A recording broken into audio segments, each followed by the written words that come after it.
السلام عليكم ورحمة الله وبركاته. نبدأ الكلام دائما بالصلاة على الحبيب المصطفى عليه أفضل الصلاة والسلام. اللهم صل وسلم وبارك على سيدنا محمد في الأولين والآخرين. طبعا اليوم العشرين بإذن الله من شهر رمضان المبارك. كل عام وحضراتكم طيبين وأهلكم وناسكم وكل من تحبوه طيب وبخير وبصحة تامة بإذن الله. طبعا لا تنسونا في دعمكم للقناة والاشتراك في القناة ودعم القناة. شرف لينا أي حد يشرفنا في القناة ويجي عندنا. أي نعم قناة صغيرة بس الحمد لله على كدنا.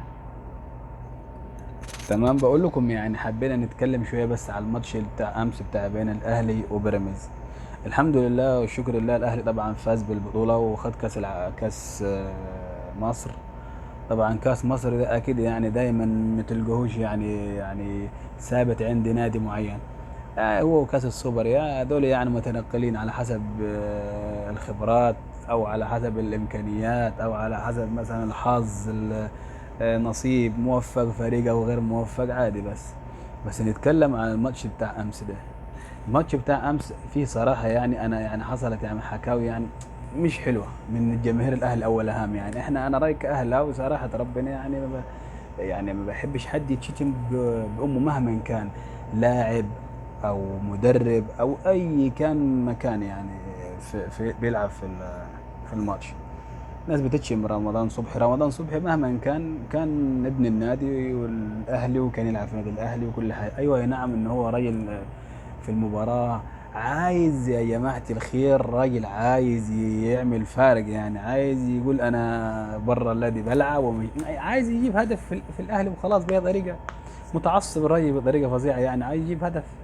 طيب عادي يا شباب، يعني الراجل محترم خليه يجيب هدف يا شباب فينا. هو ما كانش يعرف يجيب هدف بس اهو يعني متعصب قوي على الفريق بتاعه ومش عارف عليا يعني. بس مش مشكلة، احنا ما نشتمش. سيبوه بقى مسكين يا راجل ياخد فرصته شويه. ما شاء الله على الجميع امبارح كانت حلوه يعني وسندت الفريق تمام. و... واكيد طبعا نشكر كهربا، طبعا هو صاحب الهدف الاول طبعا مشكور. وطبعا وحمدي فتحي طبعا الهدف الثاني. انا والله العظيم انا كنت شاكك من اول ما لعب الواد الكارت، قلت هو وليد الكارت هيجيب هدف في الاهلي والله صراحه. يعني هي باينه، تحس في ناس كده تحس ان انت هتجيب اهداف كده من غير اي كلام، هتجيب اهداف عادي يعني تحسها كده هو هيجيب هدف. بس برضه الحمد لله ان الهدف ما خدش مجال اكتر، يعني انه مثلا يستنى مثلا 10 دقائق او 15 دقيقه كانت صعب الماتش على الاهلي قوي قوي. الحمد لله الرد جه على طول. نقول ألف مبروك لجماهير النادي الأهلي ولاعيبة النادي الأهلي، وشدوا حيلكم بقى يا رجال. أهم حاجة بالله عليكم الرجاء، رجاء المغرب الله يرضى عليكم وشدوا حيلكم معاه شوية. تمام، يعني خلي الأمور تبقى الرجاء المغربي ده فريق قوي مهما كان قوي. بس بصراحة أمس الأهلي ما كانش لاعب زي بيراميدز.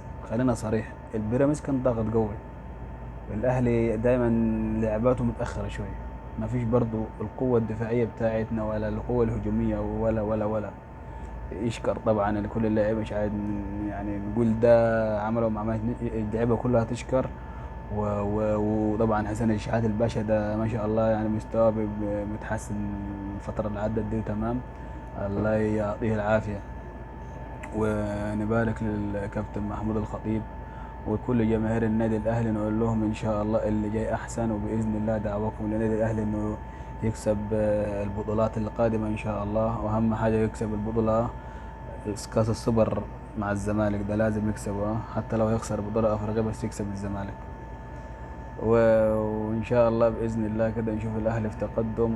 ودائما رافع راس الاهلاويه لفوق ورافع راس مصر طبعا. نادي حاليا هيمثل مصر، رجع في بطوله افريقيه كده هيمثل مصر. يعني اتمنى من الجماهير الزملكاويه الناس الحقوديه شويه يعني يا ريت تشجع الاهلي شويه. خلاص بقى يعني هو انت طلعت من البطوله بقى شجع الفريق المنافس ليك في الدوري عادي. وانت اكيد رابع في الدوري او خامس بس مش مشكله، هو فريق بيلعب بره مصر يعني. يبقى لك الفخر ان انت بتشجع فريق مصري بيلعب. لا تنسونا في الاشتراك بتاعكم ودعمكم للقناة.